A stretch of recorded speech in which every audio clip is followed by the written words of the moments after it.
श्याम बाबा की बातें सुनने के लिए सब्सक्राइब करें भजन मंत्र शक्ति यूट्यूब चैनल को। अब सभी श्याम प्रेमियों को जय श्री श्याम। श्याम प्रेमियों, हम पूजा करने के लिए जब बैठते हैं तो पूजा करने के लिए हम जब बैठते हैं तो हम जमीन पे ऐसे ही बैठ जाते हैं। कभी कभार अगर हमें नहीं पता है, पूजा करते समय हमें नीचे जमीन पे कुछ बिछा लेना चाहिए, आसन बिछा लेना चाहिए, जिससे हमारी पूजा पूर्ण तरह से संपूर्ण हो। परंतु हम लोग आसन को महत्व नहीं देते और डायरेक्ट क्या करते हैं, ऐसे ही बैठकर पूजा कर लेते हैं। कभी कभी क्या होता है कि हम मंदिर जाते हैं, मंदिर में बहुत सारे आसन होते हैं, तो कोई भी आसन लेके उस पर बैठकर पूजा कर लेते हैं। परंतु आपको ये पता होना चाहिए कि आसन का हमारे जीवन पर बहुत बड़ा प्रभाव पड़ता है। तो इसी के बारे में आज पूरी वीडियो है, लास्ट तक पूरा वीडियो को देखिएगा। बाबा श्याम की पूजा किस आसन पर बैठ के करनी चाहिए, क्योंकि पूजा तो बैठकर ही की जाती है। आरती को हम खड़े होकर करते हैं, परंतु जो पूजा होती है घर के अंदर, जब हम पूजा करते हैं तो हमें बैठकर और श्रद्धा भाव से हाथ जोड़कर पूजा करनी चाहिए। तो चलिए आसन के बारे में इसकी पूरी जानकारी लेते हैं। आसन के लाभ क्या हैं, आसन को किस तरह से इस्तेमाल करनी चाहिए, आसन के कितने प्रकार होते हैं, इन सारी चीज़ों को आज इस वीडियो में जानते हैं। तो चलिए वीडियो को स्टार्ट करते हैं। अगर आप लोग चाहते हो कि पूजा में सर्व सिद्धि हो तो इन आसनों पर बैठकर आपको देवताओं की आराधना करनी चाहिए।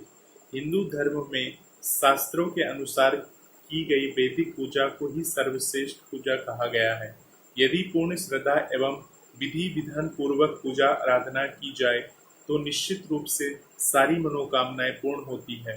यदि साधक को किसी कार्य को पूर्ण करने में अड़चने आ रही हो, या किसी कारणवश से वो काम पूरा नहीं कर पा रहा हो, या किसी साधना को बार बार करने पर भी सिद्धि की प्राप्ति नहीं हो पा रही हो, उसके लिए आवश्यक है कि पूजा करने के लिए आप कौन सा आसन का उपयोग कर रहे हैं। अगर अपनी पूजा का पूरा फल चाहते हैं तो पूजा में बैठने के लिए आपको किस आसनों पर बैठ के पूजा करनी चाहिए, इसके बारे में आज पूरी वीडियो में जानकारी आपको दी जा रही है। शास्त्रों में कहा गया है कि जिस स्थान पर श्री भगवान को बिठाया जाता है उसे दर्भासन कहते हैं, और साधक भक्त जिस पर बैठता है उसे आसन कहते हैं। साधक को कभी खुली जमीन पर बैठकर जब पूजा उपासना नहीं करनी चाहिए। ऐसा करने से पूजा का पुण्य जमीन में चला जाता है। इसलिए पूजा का आसन व वस्त्र अलग रखने चाहिए।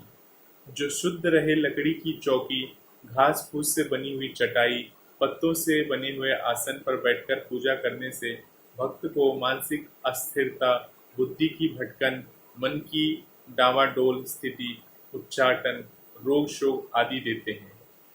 अंत ध्यान रखिएगा, लकड़ी के पट्टे पर बैठकर या घास फूस से बनी चटाई के ऊपर बैठकर हमें पूजा नहीं करनी चाहिए। तो किस चीज पे हमें पूजा करनी चाहिए, तो चलिए हम आसन के प्रकार जानते हैं कि कौन सा आसन किस लिए है, कौन सा आसन अधिक उत्तम है पूजा करने के लिए। तो सबसे पहले नंबर पे आता है कंबल का आसन। कंबल के आसन पर बैठकर पूजा करने से सर्वश्रेष्ठ माना गया है।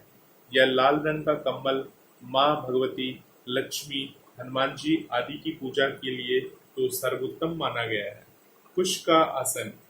कुशा का आसन योगियों के लिए आसन सर्वश्रेष्ठ है।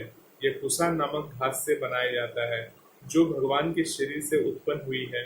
इस आसन पर बैठकर पूजा करने से सर्व सिद्धि मिलती है।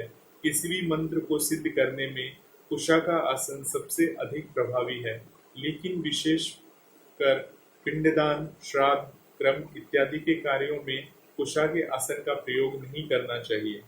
इसमें अनिष्ट होने की संभावना होती है। हिरण के चमड़े का आसन।